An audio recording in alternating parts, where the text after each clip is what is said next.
Dear Mama Colleen, tanong ko lang po.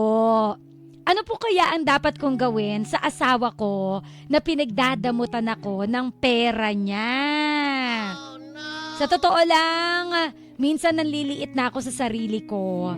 Pero syempre dahil kailangan ko siya, minsan isinasantabi ko na lang yung sama ng loob ko. Pero minsan kasi nakakapuno na.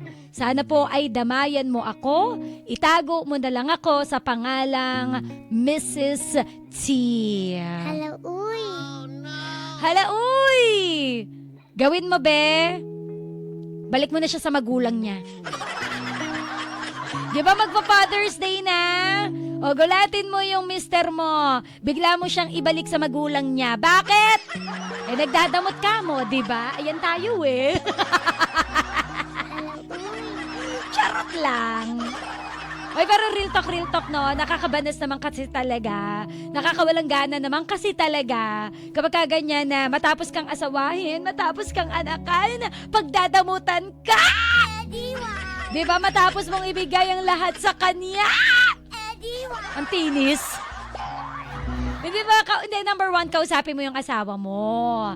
Number 2, mag-send ka ng mga video sa kanya pang pa-realize na hindi ganyan ang meaning ng asawa. And number 3, siguro real talk na lang din. Dito papasok yung totoo talaga na minsan kailangan nating gumawa ng sarili nating pera.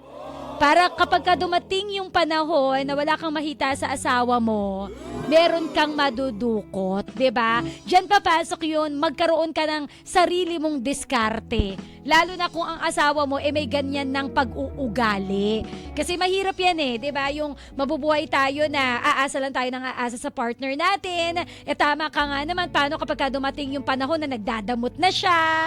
At least meron kang mahuhugot. Yan practical tips lamang ni Mama Colleen. So siguro ngayon, ang gawin mong diskarte, humingi ka ng pampuhunan. Tapos yung pampuhunan na ito, paikutin mo, itago mo sa kanya yung kita.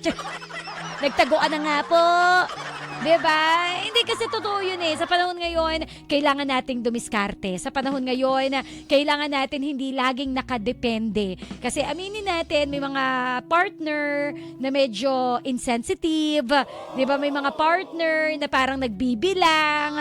Again, kapag ganyan na yung sitwasyon, isip ka na ng mga diskarte na pwede mong gawin. Para pagdating ng panahon na talagang wala ka nang mahita sa kanya, at least meron kang mahihita sa iyong bulsa. Yan ang real talk ng Mama ng Bayan. Ngayong araw na ito, practical tips para sa iyo.